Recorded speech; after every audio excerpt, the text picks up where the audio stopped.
Lesson 9. God sees the truth but waits. Once upon a time there lived a young merchant named Ivan Dmitrich Aksonov. He had 2 shops and a house of his own in Vladimir. Aksonov was a handsome, fair-complexioned, curly-haired fellow, full of fun and very fond of singing. One summer, Aksonov was going to the Nizhny Fair, and as he bade goodbye to his family, his wife said to him, "Ivan Dmitrich, do not start today. I have had a bad dream about you." Aksonov laughed and said, "You are afraid that when I get to the fair, I shall go on a spree. His wife replied, "I do not know what I am afraid of. All I know is that I had a bad dream. I dreamt you returned from the town, and when you took off your cap, I saw that your hair was quite grey." Aksonov laughed. "That's a lucky sign," said he. "See if I don't sell out all my goods and bring you some presents from the fair." So he said goodbye to his family and drove away. On the way he met a merchant whom he knew, and they put up at the same inn for the night. Aksonov rested a while in the passage of the inn. Then he stepped out into the porch and, ordering a samovar to be heated, got out his guitar and began to play. Suddenly, a troika drove up with tinkling bells and an official alighted, followed by 2 soldiers. He came to Aksonov and began to question him, asking him who he was and when from he came. Aksonov answered him fully and said, "Won't you have some tea with me?"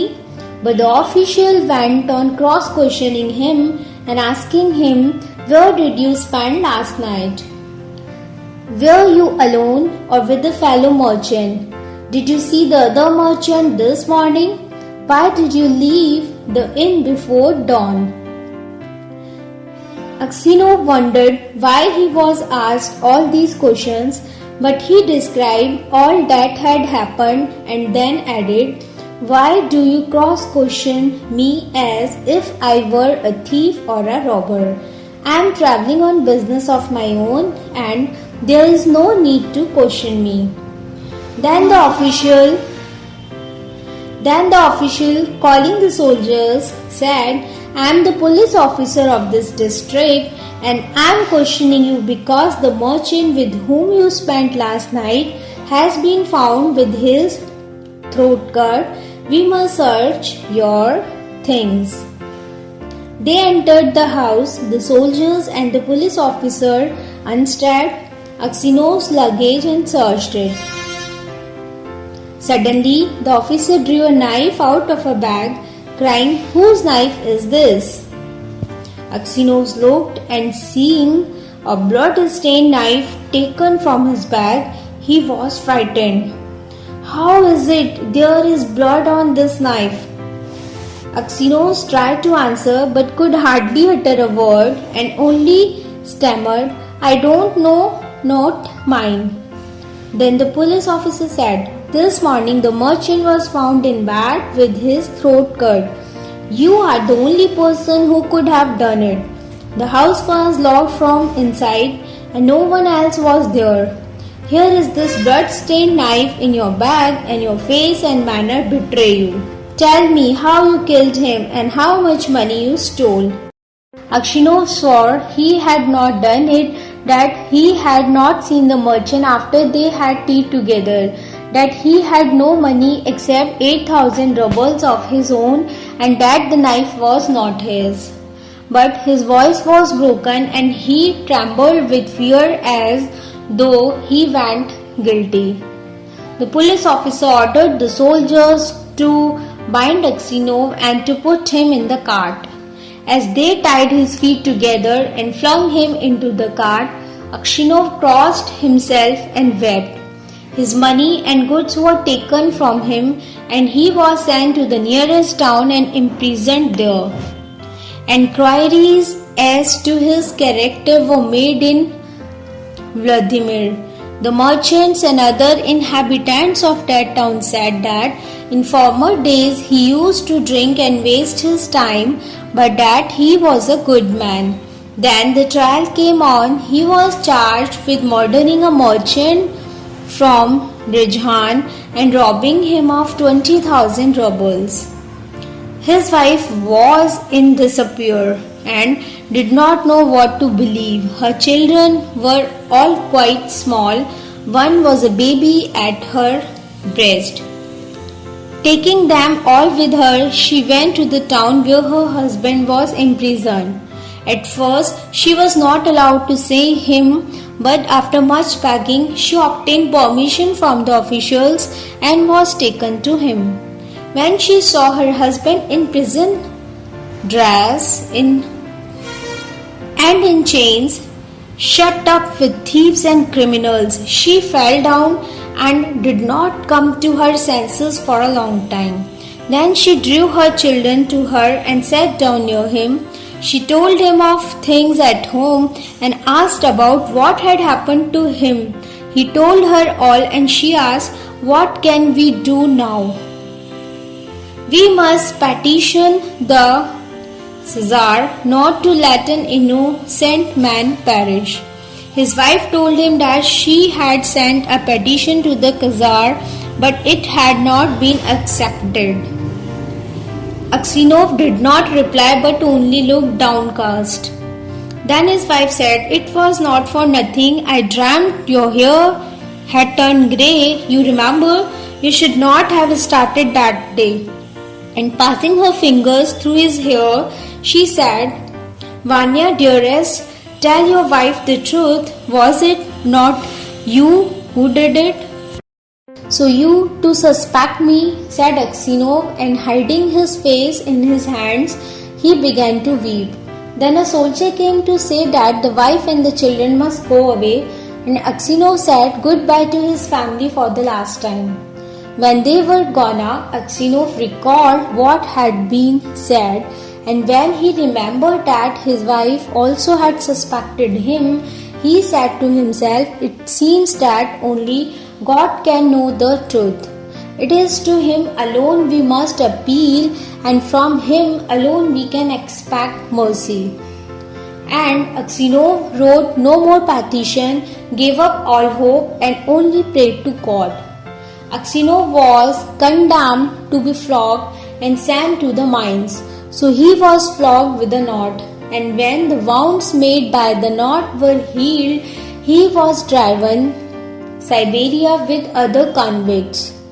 For 26 years, Aksinov lived as a convict in Siberia.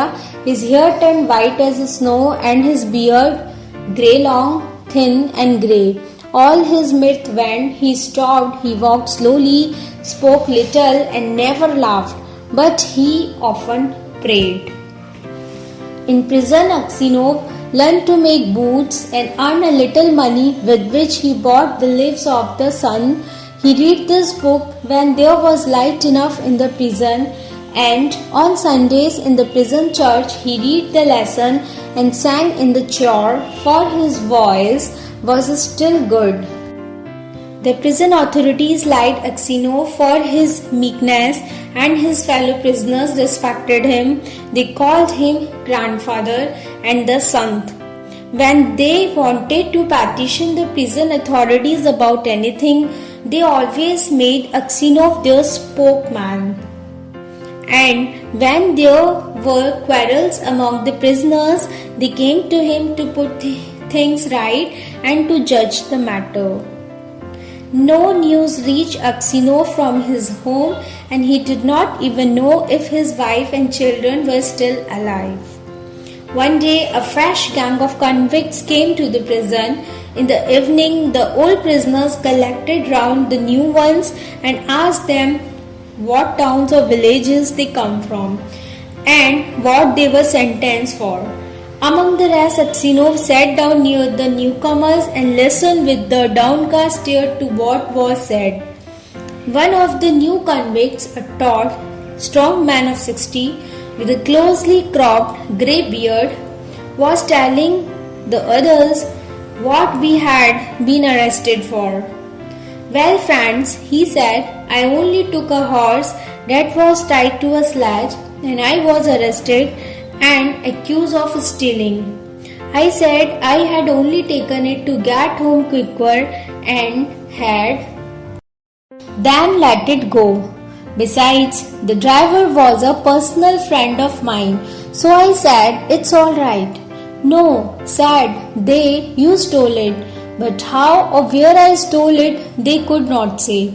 I once really did something wrong and owed by rights to have come here long ago. But that time I was not found out. Now I have been sent here for nothing at all. But it's lies. I'm telling you, I have been to Siberia before, but I did not stay long. Where are you from? Asked someone. From Vladimir. My family are of that town. My name is Makar and they also call me Semyonich. Aksinov raised his head and said, Tell me, Semyonich, do you know anything of the merchant Aksinov of Vladimir? Are they still alive? Know them? Of course I do. The Aksinovs are rich, though their father is in Siberia, a sinner like ourselves, it seems. As for you, Granddad, how did you come there? Aksinov did not like to speak of his misfortune. He only sighed and said, For my sign, I have been in prison these 26 years. What sign? Asked Makar Semyonich. But Aksinov only said, Well, I must have deserved it. He would have said no more, but this companion told the newcomers how Aksinov came to be in Siberia, how someone had killed a merchant and had put the knife among Aksinov's things, and Aksinov had been condemned in justified manner. When Makar Semyonich heard this, he looked at Aksinov, slapped his own knee, and exclaimed, Well, this is wonderful, really wonderful. But how old you have grown, Grandad? The others asked him why he was so surprised and where he had seen Aksinov before. But Makar Semyonich did not reply. He only said, It's wonderful that we should meet here, let's. These words made Aksinov wonder whether this man knew who had killed the merchant. So he said, Perhaps, Semyonich, you have heard of that affair, or maybe you have seen me before. Perhaps you heard who killed the merchant? Asked Aksinov. Makar Semyonich laughed and replied, It must have been him in whose bag the knife was found. If someone else hid the knife there, he is not a thief till he is caught, as the saying is. How could anyone put a knife into your bag while it was under your head? It would surely have woke you up. When Aksinov heard these words, he felt sure this was the man who had killed the merchant. He rose and went away. All that night Aksinov lay awake. He felt terribly unhappy and all sorts of images rose in his mind. There was the image of his wife as she was when he parted from her to go to the fair. He saw her as if she were present. Her face and her eyes rose before him. He heard her speak and laugh. When he saw his children, quite little, as they were at that time, one with a little cloak on, another at his mother's breast. And then he remembered himself as he used to be young and merry. He remembered how he sat playing the guitar in the porch of the inn where he was arrested, and how free from care he had been. He saw in his mind the place where he was flogged, the executioner, and the people standing around. The chains, the convicts, all the 26 years of his prison life, and his premature old age. The thought of it all made him so rash that he was ready to kill himself. And it's all that William's doing, thought Aksinov, and his anger was so great against Makar Semyonich that he longed for vengeance even if he himself should perish for it. Near Makar Semyonich, he kept repeating prayers all night but could get no peace. During the day, he did not go near Makar Semyonich nor even look at him. A fortnight passed in this way. Aksinov could not sleep at night and was so miserable that he did not know what to do. One night, as he was walking about the prison, he noticed some earth that came rolling out from under one of the cells on which the prisoners slept. He stopped to see what it was. Suddenly, Makar Semyonich crept out from under the cell and looked up at Aksinov with frightened face. Aksinov tried to pass without looking at him, but Makar seized his hand and told him that he had dug a hole under the wall, getting rid of the earth by putting it into his high boots and emptying it out every day on the road when the prisoners were driven to their work. One night, as he was walking about the prison, he noticed some earth that came rolling out from under one of the cells on which the prisoners slept. He stopped to see what it was. Suddenly, Makar Semyonich crept out from under the shelf and looked up at Aksinov with frightened face. Aksinov tried to pass without looking at him, but Makar seized his hand and told him that he had dug a hole under the wall, getting rid of the earth by putting it into his high boots and emptying it out every day on the road when the prisoners were driven to their work. Just you keep quiet, old man, and you shall get out too. If you blab, they will flog the life out of me, but I will kill you first. Aksinov trembled with anger as he looked at his enemy. He drew his hand away, saying, I have no wish to escape, and you have no need to kill me. You killed me long ago. As to telling of you, I may do so or not, as God shall direct. Next day, when the convicts were led out to work, the convoy soldiers noticed that one or other of the prisoners emptied some earth out of his boots. The prison was searched and the tunnel found. The governor came and questioned all the prisoners to find out who had dug the hole. They all denied any knowledge of it. Those who knew would not betray Makar Semyonich, knowing he would be flogged almost to death. At last the governor turned to Aksinov, whom he knew to be a just man, and said, You are a truthful old man. Tell me before God who dug the hole. Makar Semyonich stood as if he were quite unconcerned, looking at the governor and not so much as glancing at Aksinov. Aksinov's lips and hands trembled, and for a long time he could not utter a word. He thought, Why should I scream him who ruined my life? Let him pay for what I have suffered. But if I tell, they will probably flog the life out of him, and maybe I suspect him wrongly.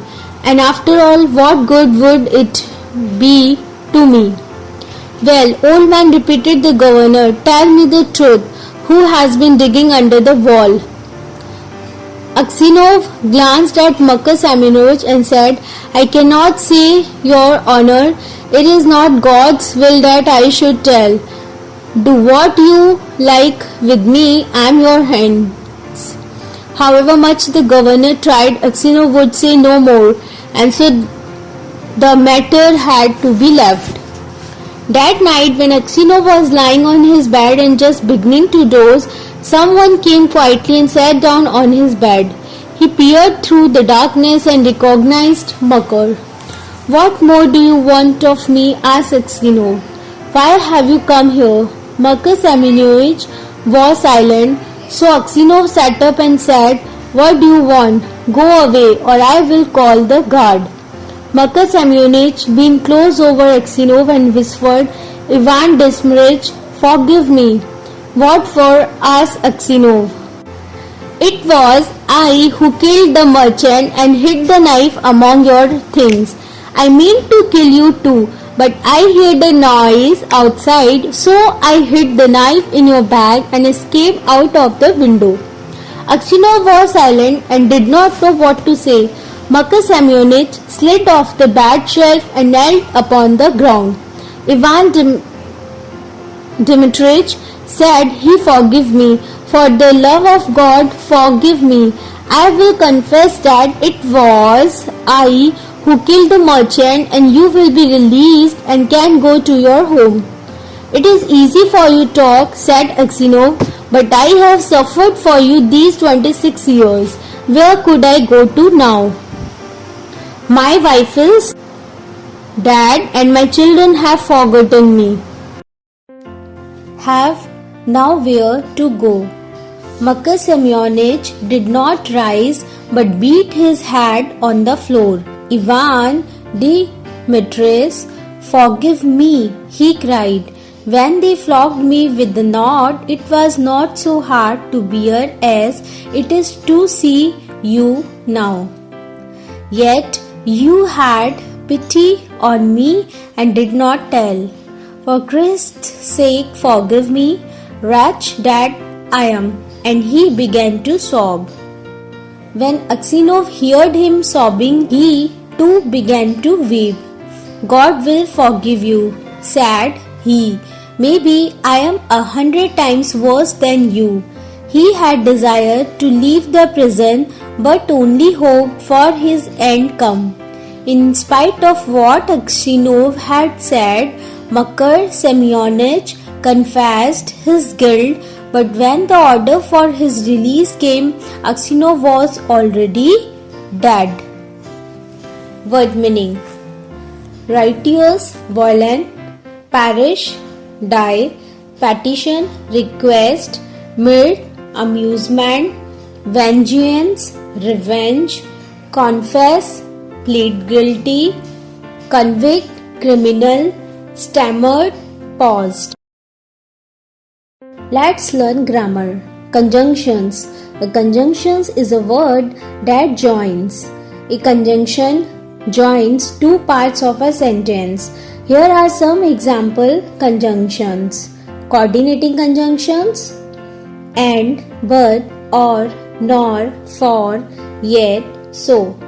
Subordinating conjunctions: although, because, since, unless. The 7 coordinating conjunctions are short, simple words. They have only 2 or 3 letters.